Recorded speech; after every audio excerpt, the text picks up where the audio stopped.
Nosso planeta é um mistério contínuo. Não se sabe exatamente quando e como ele surgiu.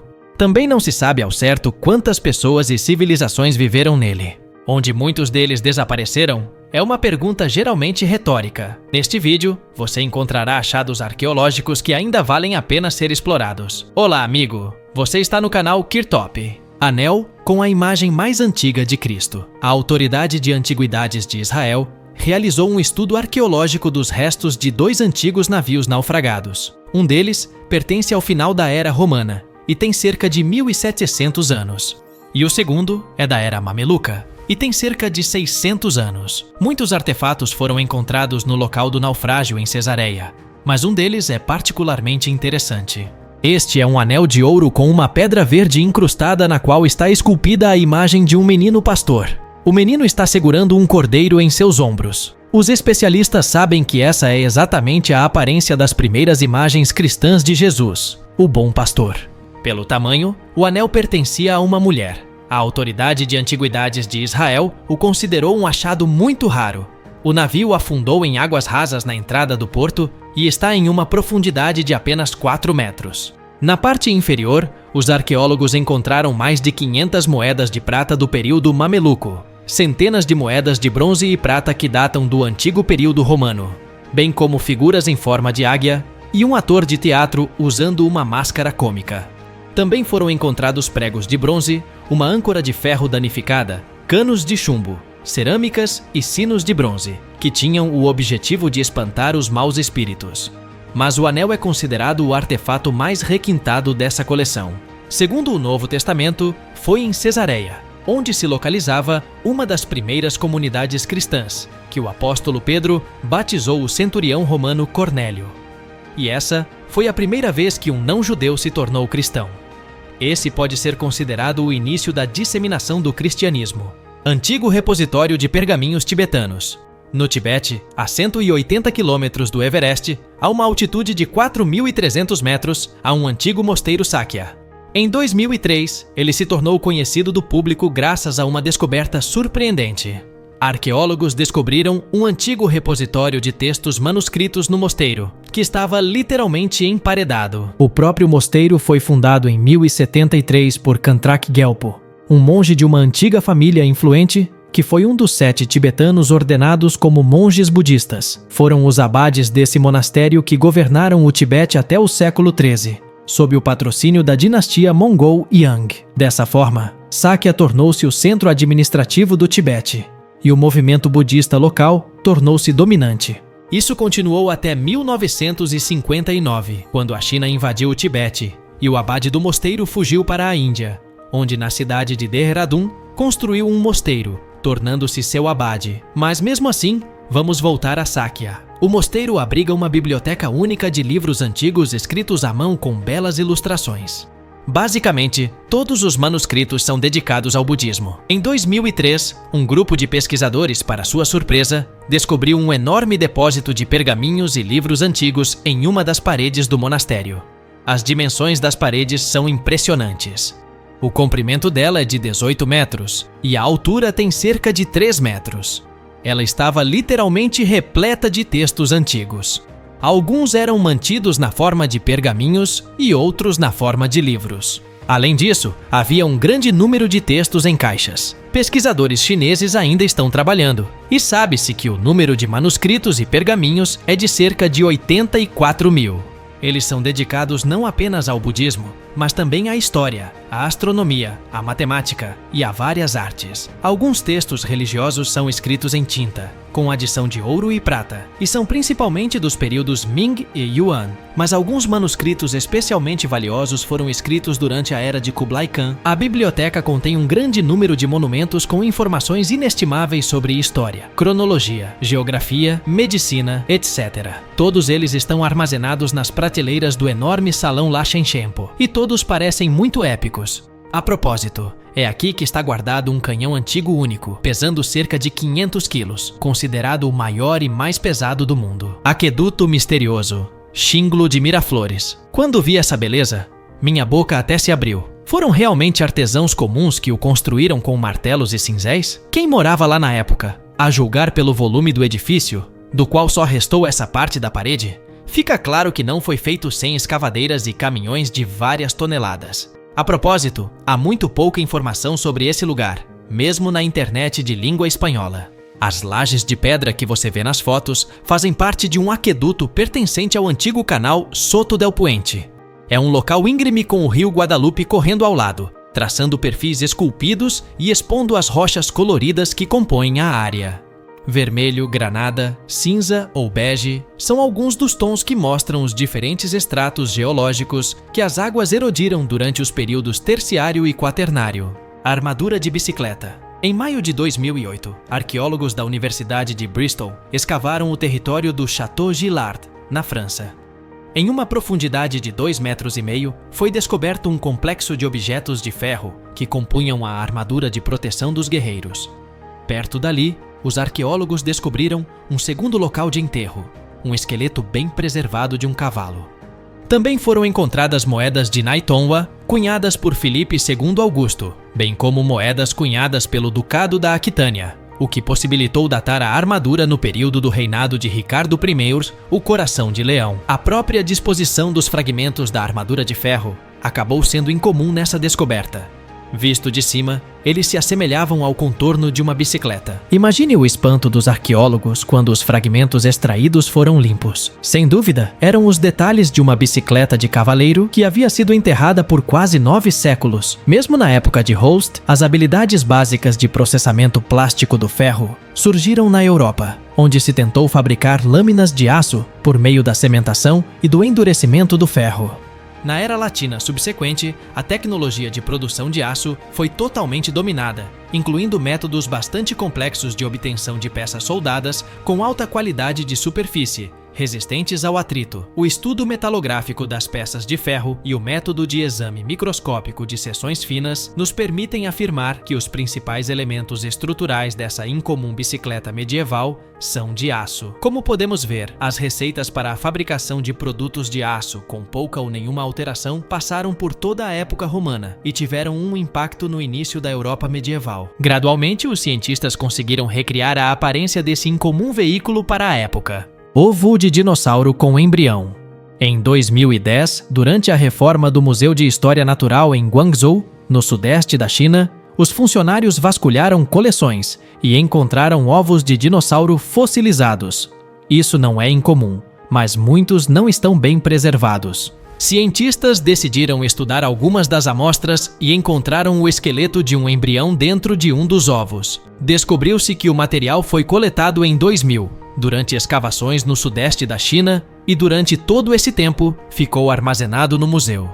Dentro do ovo, encontra-se um embrião de Raptorsaurus. Esses dinossauros viveram no período Cretáceo, no que hoje é a Ásia e os continentes americanos. Seu corpo era coberto de penas, não havia dentes na boca, e suas mandíbulas tinham uma cobertura córnea, uma ranfoteca. A idade da descoberta é estimada em 66 a 72 milhões de anos. Ele foi batizado de Little Yingliang. O comprimento do corpo do embrião é de 27 centímetros, e ele provavelmente morreu devido a um deslizamento de terra. A posição do embrião é muito característica. Os membros posteriores estão nas laterais e a cabeça está pressionada contra a frente do corpo, enquanto o dorso está dobrado ao longo da borda do ovo. Essa postura é muito semelhante à dos embriões das aves modernas antes da eclosão. O filhote vira a cabeça sob o membro dianteiro, o que nos permite concluir que alguns padrões e características do desenvolvimento das aves modernas surgiram em formas antigas, mais próximas das aves, como o Raptorsaurus. Atualmente, o estudo da descoberta continua usando ferramentas modernas de digitalização e visualização. A antiga cidade descrita por Homero. Arqueólogos descobriram os restos de um santuário helenístico, com uma inscrição que está associada à cidade da Ilíada de Homero. De acordo com o Ministério da Cultura da Grécia, foram realizadas escavações perto do porto de Aegia Campos. Uma equipe de cientistas descobriu edifícios do período helenístico, construídos com alabastro e fontes locais de pedra. A descoberta é datada por volta dos séculos 3 e 2 a.C. O local está situado no sopé do Monte Mavrovuni, estendendo-se até as margens rochosas do Mar Egeu do Norte.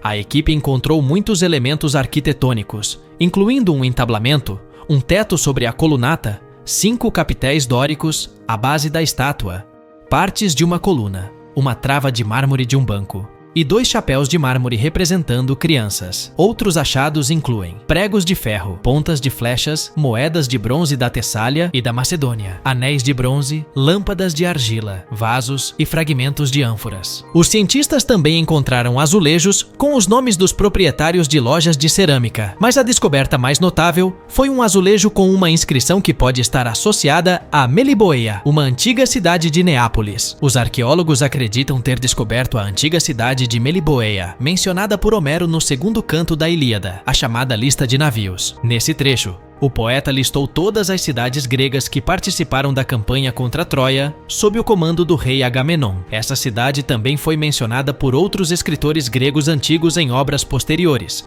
mas atualmente não há dados sobre sua localização exata. Casa do Bracelete de Ouro. Soterrada por uma erupção vulcânica em 79, essa antiga cidade romana forneceu uma abundância de informações sobre a vida dos romanos no primeiro século depois de Cristo. A Casa do Bracelete de Ouro é uma verdadeira vila urbana de vários andares com muitos cômodos, com terraços panorâmicos de vista para o mar, com um jardim e um vinhedo com maravilhosos acabamentos. Grande parte dessa bela decoração chegou até nós, apesar do desastre. Afrescos, mosaicos, incrustações de mármore, relevos de terracota, achados isolados. Alguns dos afrescos caíram das paredes, e os restauradores tiveram que trabalhar duro para reconstruir sua aparência original. Presumivelmente, a casa foi danificada durante um terremoto 17 anos antes da erupção do Vesúvio, e algumas de suas instalações ficaram em reparo por muito tempo. A descoberta mais triste dessa propriedade foram os restos mortais de um grupo inteiro de pessoas, composto por 2 crianças pequenas e 2 adultos. Foi possível restaurar o volume de seus corpos no momento da morte. Na cabeça de um dos adultos foi preservado um pesado bracelete de ouro de 610 gramas. Seu design é baseado em um motivo bastante comum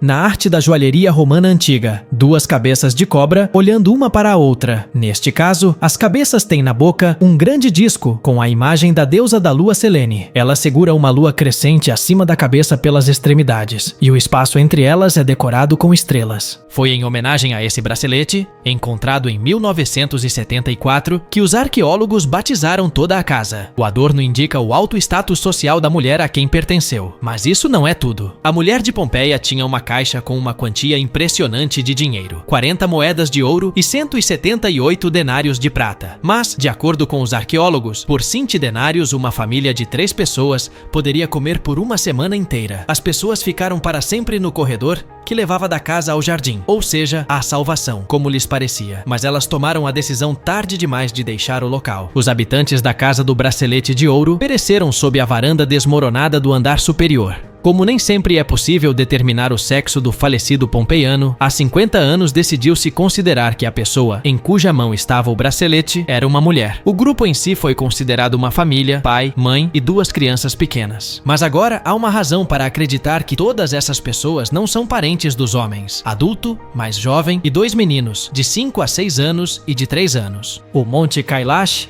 e seus mistérios. O Monte Kailash está localizado na parte sudeste do platô tibetano do sistema Transhimalaio e pertence territorialmente à China. Kailash é traduzido do idioma tibetano como a Joia da Neve. O Kailash é a parte mais alta desse sistema montanhoso, com uma altura de 6.638 metros acima do nível do mar. Embora os dados possam ser diferentes, a questão é de algumas dezenas de metros. Os 4 maiores rios do subcontinente indiano se originam das encostas do Monte Kailash, os afluentes do Ganges, Brahmaputra e Karnali, o Indo e seu afluente Satluj. Devido à altura e à falta de civilização, surgem dificuldades no estudo da montanha. Até o momento, sabe-se muito pouco sobre o Kailash, mas essa montanha está repleta de muitos mistérios, teorias não confirmadas que estão esperando nos bastidores. Muitas tentativas de conquistar o topo da montanha fracassaram. Até agora, ninguém conseguiu fazer isso. As autoridades da China, da ONU e do Dalai Lama negaram permissão às expedições. Os peregrinos organizaram manifestações e bloquearam o caminho. Sua aparência já é um mistério por si só. As faces do Monte Kailash estão localizadas de acordo com as 4 direções cardeais, e alguns cientistas acreditam que se trata de uma pirâmide antiga. Os geólogos, no entanto, acreditam que o formato da pirâmide ao longo dos milênios, foi dado a ela pelo vento e pela água, e a própria montanha surgiu sob o oceano como resultado de movimentos da crosta terrestre, que se deslocava para a superfície. As rachaduras no lado sul da montanha parecem uma suástica, que no budismo significa o mais alto poder divino e perfeição. Talvez essas rachaduras podem ter se formado como resultado de um terremoto, mas o Tibete é um lugar onde milagres incríveis acontecem. Parece que alguém fez isso de propósito por seus próprios motivos secretos. De acordo com algumas suposições, essa é uma das civilizações antigas. O Monte Kailash está repleto de muitos mitos e lendas. Esse é um dos locais de peregrinação mais famosos, pois para os hindus, o Kailash é uma montanha sagrada, onde reside o deus Shiva, e os budistas o consideram o palácio de Buda. Muitos estão convencidos de que a montanha é supostamente oca em seu interior, onde os iluminados encontraram refúgio. Para fazer um desvio completo, é preciso caminhar uma distância de 53 quilômetros ao longo do vale na base. O nome especial para essa peregrinação é Kura, que veio dos monges tibetanos. Quem faz Kura pelo menos uma vez na vida está livre do karma, de todos os pecados que cometeu, e pode ficar tranquilo em relação à próxima encarnação. Aqueles que visitaram o Monte Kailash dizem que lá o tempo parece não existir. A concentração da energia mais poderosa é realmente capaz de levar uma pessoa a perceber o significado da vida, ajuda a conhecer a si mesma e como se recarregasse as baterias internas. Envenenamento maciço por mercúrio na antiguidade. Pesquisadores da Universidade de Sevilha investigaram casos de envenenamento em massa por mercúrio em épocas passadas. Atualmente, o metal líquido, cujos vapores são prejudiciais à saúde, é considerado uma das substâncias mais perigosas do mundo. Entretanto, nossos ancestrais não sabiam disso. Uma equipe liderada por Stephen Amsley analisou 370 cemitérios antigos em 23 locais na Espanha e em Portugal. Os dados coletados abrangem 5.000 anos, desde o Neolítico até os tempos antigos. O maior número de envenenamentos ocorreu na Idade do Bronze. O sulfeto de mercúrio, que quando moído produz um pó vermelho brilhante também conhecido como cinábrio, era usado como pigmento para a fabricação de tintas. Ele cobria itens decorativos, ferramentas de culto e até mesmo os corpos dos mortos. No cabelo dos mortos, cientistas registraram uma proporção anormal de mercúrio, 400 partes por milhão em vez das 2 comuns. De acordo com os arqueólogos, pouco antes de sua morte, essas pessoas podiam inalar vapor de mercúrio ou adicionar cinábrio para fins esotéricos. Compartilhe este vídeo com seus amigos, deixe seu like e escreva um comentário gentil que certamente lhe trará boa sorte neste ano. Obrigado por suas visualizações. Tchau a todos!